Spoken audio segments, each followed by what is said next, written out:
Okay, so Jamaica made their Rugby League World Cup debut against Ireland at Headingley in the second game of the day. Obviously, Italy beating Scotland 28-4 in the first game up at Kingston Park in Newcastle. Jamaica debutants. The first half, they really applied themselves very, very well. There was a period of about 8 minutes in the middle of the first half where it looked like it could blow out a lot earlier than the scoreline actually did. But for most of the first half, they defended really, really well. They had a couple of flashes and chances of their own, but they were generally stuck in their own half for the majority of the first half. But they didn't give up, which is important. The problem I think Jamaica had is not that it's their debutants; it's that they are playing a lot of their players out of position in the back line, which does affect combinations and their get out ball. So while they were very plucky, they were very brave. Eventually, the Irish figure out how to get the ball down, and Jamaica have been repelling wave after wave after wave. There's a spate of 8 minutes with 3 tries. Lewis Senior, George King, and Brendan O'Hagan. However, only one conversion was converted by Ed Chamberlain in the first half. So between 12 minutes and 20 minutes, 3 tries and a conversion are scored against Jamaica, and you're fearing that this could blow out, much like England Samoa, for example, on the opening match. Thankfully, Jamaica wrestled back some kind of momentum, and Ireland again are missing opportunities, handling errors in the changeable conditions. There's a bit of changeable weather in the air at the moment, and Ireland did butcher a couple more opportunities with handling. Both sides were giving as good as they got in defence. It was a very, very physical game, but Jamaica expended so much energy in that first half that by the second half, yes, it was a blowout, which is unfortunate, but again, Ireland leaving points on the field. So Ed Chamberlain only gets the one conversion in the entire game. He does get his try on 37 minutes, which makes it 18-2 at half-time because Kieran Rush, on the stroke of half-time, slotted his penalty from the halfway line to give Jamaica some points. Biggest cheer of the night, by the way. Second half, very similar to the first half. Ireland basically butchering opportunities, handling skills. Jamaica still sticking in there and keeping in the game. Then the floodgates eventually do open, and unfortunately, it was pretty regular intervals after that. They had run out of steam. They had defended very, very well. Their right hand side defence a lot more organised than their left hand side defence. Ireland had a lot more joy down the Jamaican left channels.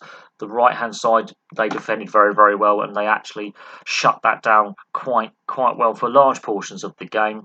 And then Ireland just go to their right hand side attack and they find the space. So something for Jamaica to work on, to at least in training look at their strength of their right hand side defence and the weakness on the left, and some of the organisation there.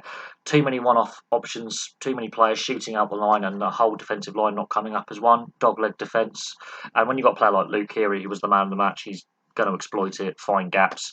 And Myler, they ran holes. They ran the holes. They pierced the line. And second and then third phase ball offloads are a result of that. So second half scoring, Innes Senior gets his try alongside his brother Lewis Senior's 2 tries. Toby King, brother of the captain George King, gets his try, and then Keys has now taken over the conversions from Chamberlain. Keys missed a few kicks as well, though he does slot a fair few more. He converts Toby King's try. Lewis Senior's second try in 64 minutes. Keys converts that as well. James McDonald scores a try in 72 minutes. James Bentley scores a try in 77 minutes. Keys slots the conversion there, and Frankie Holton scores the try right on full time on 80 minutes. And again, another missed conversion. So Ireland left a lot of points on the field.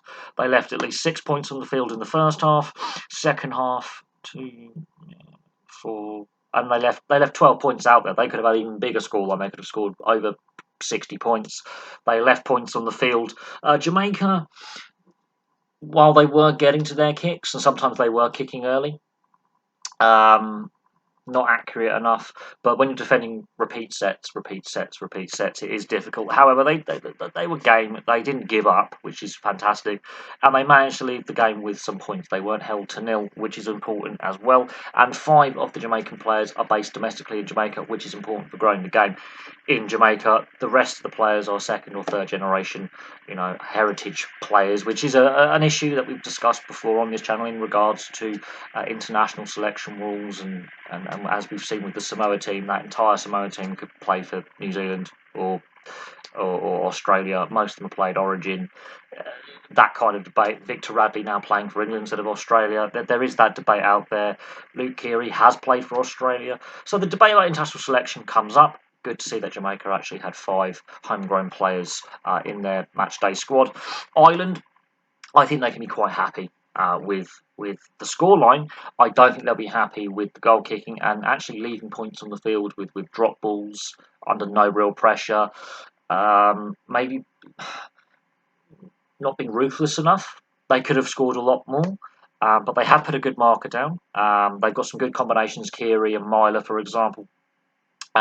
George King leading from the front in the forward pack, so they've got some good combinations. Some players really stepped up and led. You've got Jamin Jolliffe in there as well. So there's some good NRL and Super League experience in this side with those Championship and League One players who play at a lower level, or those reserve grade Australian players that have heritage that have been brought into the squad. There are some good senior leaders. They're not going to win the World Cup, but they are put down a good marker to make that next step to the quarterfinals. The Lebanon game is going to be the crucial one, and depending on how Lebanon do against New Zealand go into that game as favourites. It'll be very interesting to see how that plays out later on this evening as I'm recording this video.